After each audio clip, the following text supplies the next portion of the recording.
Hello नमस्कार, जय हिंद, वंदे मातरम। दोस्तों, अध्ययन गंगा के यूट्यूब मंच पर आप सभी का स्वागत और हार्दिक अभिनंदन। शिक्षक भर्ती में पूर्ण सफलता के लिए अध्ययन गंगा यूट्यूब चैनल को सब्सक्राइब करें, बेल आइकन को प्रेस करें, जिससे कि लेटेस्ट वीडियो के नोटिफिकेशन मिलते रहें।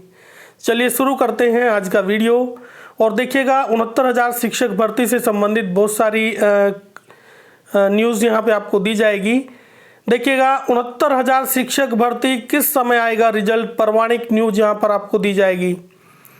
कट ऑफ को लेकर शिक्षा मित्र पहुंचे सुप्रीम कोर्ट। देखिएगा, सुप्रीम कोर्ट में दस्तक दे चुका है 69,000 शिक्षक भर्ती मामला। इसके अलावा विवादित प्रश्नों को लेकर अभ्यर्थी पहुंचे हाई कोर्ट, भर्ती पर लग सकती है रोक, ये जानकारी आपको दी जाएगी। और इसके अलावा कितने समय में हो जाएगी भर्ती प्रक्रिया कंप्लीट, और 1,40,000 अभ्यर्थी हो रहे पास। देखिएगा, 69,000 वैकेंसी और 1,40,000 अभ्यर्थी हो रहे पास, ये कितना सत्य है और कितना असत्य, ये आपको जानकारी दी जाएगी।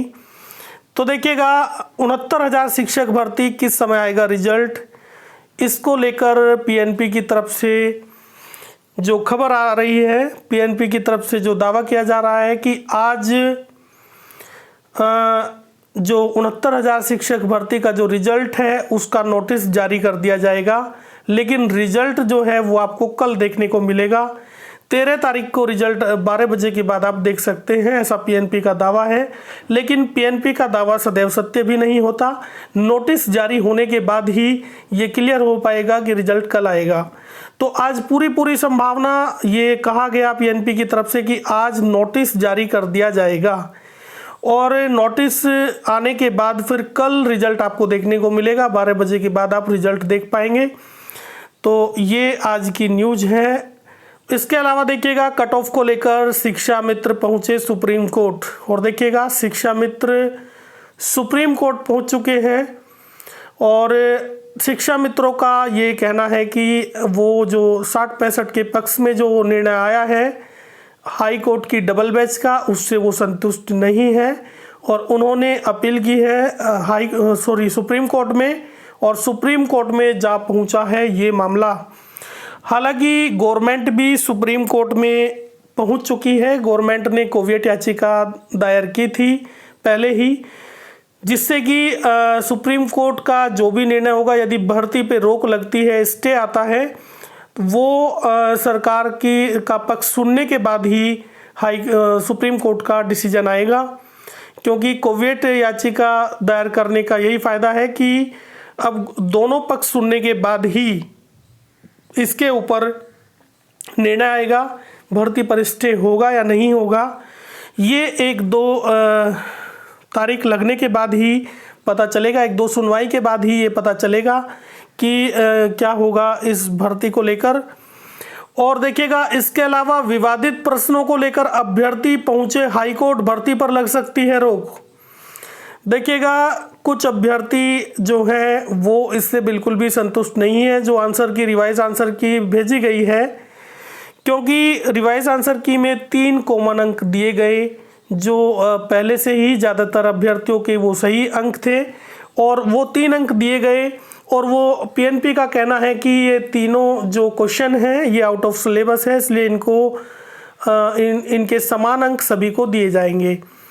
देखिएगा, ये एक बड़ी बात है कि पीएनपी जैसा जो संस्थान है और इतनी बड़ी मिस्टेक कर सकता है कि 3 प्रश्न आउट ऑफ सिलेबस, ये खुद पीएनपी का मानना है कि 3 प्रश्न ऐसे हैं जो आउट ऑफ सिलेबस दिए गए थे। ऐसा क्यों होता है?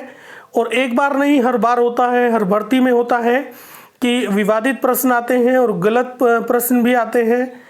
तो ऐसा पीएनपी में होता रहता है, और इसी कारण से भर्ती प्रक्रिया है जो लटकी रहती है काफ़ी लंबे समय तक। यूपी में ये बड़ी ही एक भयंकर स्थिति है कि सभी भर्ती प्रक्रियाएं ऐसे ही कोर्ट में जाती रहती है, विवादित प्रश्न आते रहते हैं। गलती पीएनपी की ही है। और इसके अलावा अभ्यर्थियों का ये कहना है कि जिन 3 प्रश्नों पर समान अंक दिए गए हैं, वो प्रश्न जो है जो विवादित प्रश्न थे उनके बारे में पीएनपी की तरफ से कुछ भी नहीं कहा गया। ये 3 प्रश्न जिनके बारे में कोई सोच ही नहीं रहा था, उन 3 प्रश्नों को हटाया गया है। और जिन प्रश्नों को लेकर विवाद था, जिनके ऊपर आपत्ति दर्ज कराई गई थी, ऐसे 4 से 5 प्रश्न हैं जिनके ऊपर आपत्ति दर्ज कराई गई थी। हालांकि आपत्ति तो काफ़ी प्रश्नों पर दर्ज कराई गई थी, लेकिन 4 से 5 प्रश्न काफ़ी विवादित थे और उन प्रश्नों के ऊपर पीएनपी ने कोई उसमें संशोधन नहीं किया, न ही किसी को कोई समान अंक दिया। और पीएनपी का कहना है कि केवल यही डिफ़ॉल्ट था कि जो ये 3 प्रश्न थे ये आउट ऑफ सिलेबस थे, बाकी का जो है वो सही है पीएनपी के हिसाब से। लेकिन अभ्यर्थी नाखुश है इस चीज़ को लेकर और हाई कोर्ट का रुख कर चुके हैं। तो देखिएगा, भर्ती कहीं ना कहीं फंसती हुई नज़र आ रही है चारों तरफ से और पीएनपी की बहुत बड़ी गलती भी है। और देखिएगा, इसके आगे देखते हैं आगे की खबर, कितने समय में हो जाएगी भर्ती प्रक्रिया कंप्लीट। देखिएगा, गवर्नमेंट की तरफ से तो लास्ट गियर में गाड़ी चल रही है भर्ती की। भर्ती प्रक्रिया ऐसा देखने से लगता है कि अंतिम पड़ाव पे है और कुछ ही दिनों में, जैसे गवर्नमेंट का ये दावा है कि 7 दिन के अंदर भर्ती प्रक्रिया कंप्लीट हो जाएगी, ऐसा लगता भी है कि जल्द से जल्द भर्ती प्रक्रिया कंप्लीट हो जाएगी। 7 नहीं तो 15 दिन के अंदर तो भर्ती कंप्लीट हो जानी चाहिए। लेकिन जैसे सुप्रीम कोर्ट और हाई कोर्ट में मामला पहुंचा है, अगर स्टे लग जाता है तो उसके बाद में स्थिति बदल जाएगी। लेकिन अभी तक ऐसा लगता है कि भर्ती प्रक्रिया जल्द से जल्द कंप्लीट हो जाएगी, क्योंकि गवर्नमेंट भर्ती को जल्द से जल्द कराने के मूड में है और भर्ती प्रक्रिया जल्द ही कंप्लीट हो जाएगी, ऐसा लगता है।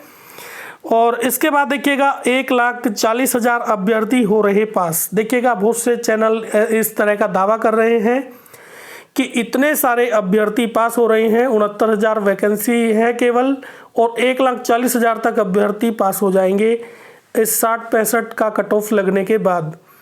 तो देखिएगा, पता नहीं इस तरह के आंकड़े ये कहाँ से जुटाते हैं, ये समझ से बाहर है। क्योंकि काफ़ी बड़ी तादाद ये दी गई 1,40,000 की, क्योंकि सुपर टेट के एग्ज़ाम की जो प्रकृति है, अगर कंपेयर करें यूपी टेट और सुपर टेट को, यूपी टेट भी 150 अंक का होता है, सुपर टेट भी 185 अंक का हुआ। दोनों में जो समय है, समय भी सेम था। दोनों ही जो प्रश्न पत्र थे उनकी प्रकृति ऑब्जेक्टिव टाइप ही थी, सी टेट और यूपी टेट का भी और सुपर टेट का भी। और यूपी टेट का जो रिजल्ट अब तक आता रहा है, और बल्कि यूपी टेट में 5 सब्जेक्ट थे और यहाँ सुपर टेट में काफ़ी सब्जेक्ट 15-16 सब्जेक्ट थे। और यूपी टेट में जो रिजल्ट रहता है वो 5%, 8%, 10%, 12% लास्ट हो जाता है। और सुपर टेट के लिए 1 महीने का समय दिया गया था। अगर इस हिसाब से कंपेयर करके देखा जाए, और वहाँ पे जो क्वालिफाइंग जो होता है, क्वालिफाइंग मार्क्स जो होते हैं, वो कट ऑफ जो होता है वो 55 और 60% होता है, जबकि सुपर टेट में 60 और 65 है। तो देखिएगा, भर्ती दोनों को अगर देखा जाए, दोनों ही पेपर जो हैं 150-50 अंकों के होते हैं, समय भी उतना ही होता है। यूपी टेट की अपेक्षा जो सुपर टेट है उसकी प्रकृति थोड़ा कठिन भी है, और उसके बावजूद 60 और 65 पे कट ऑफ भी लगा है। और उसके बावजूद कुछ चैनल ये दिखा रहे हैं कि 1,40,000 तक अभ्यर्थी इसमें सफल होंगे।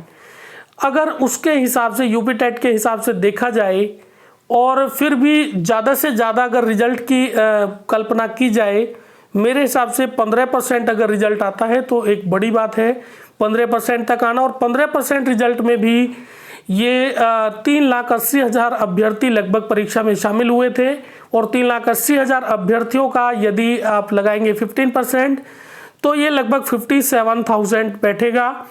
और उसके बावजूद भी 12,000 वैकेंसी जो है वो रिक्त रह जाती है, खाली रह जाती है, ऐसा मुझे लगता है।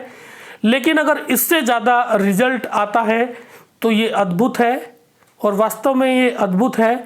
लेकिन जो इस तरह के जो चैनल है, इस तरह की जो बातें हैं कि 1,40,000 अभ्यर्थी पास हो रहे हैं, ऐसा नहीं लगता, ऐसा कहीं तक भी नहीं लगता। कोई ऐसा आधार नहीं लगता कि जिस आधार पे कहा जाए कि इतने सारे अभ्यर्थी इसमें सफल हो जाएंगे।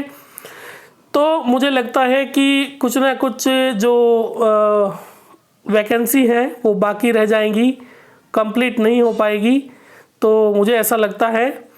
बाकी देखते हैं जो भी होगा, इस बारे में ज़्यादा चर्चा करने का कोई फ़ायदा नहीं है, क्योंकि ये आज क्लियर होने ही वाला है। जैसे ही विज्ञप्ति आएगी रिजल्ट के बारे में, उसमें ये पता चल जाएगा कि कितने % अभ्यर्थी सफल हो रहे हैं और कितने % असफल हो रहे हैं, वो सारा पता चल जाएगा। तो देखिएगा, यही आज की लेटेस्ट न्यूज़ थी। और ये वीडियो आपको कैसा लगा? अगर अच्छा लगा तो लाइक ज़रूर करिएगा और अध्ययन गंगा यूट्यूब चैनल को सब्सक्राइब करें, बेल आइकन को प्रेस करें, जिससे कि लेटेस्ट वीडियो के नोटिफिकेशन आपको मिलते रहें। जय हिंद, जय भारत।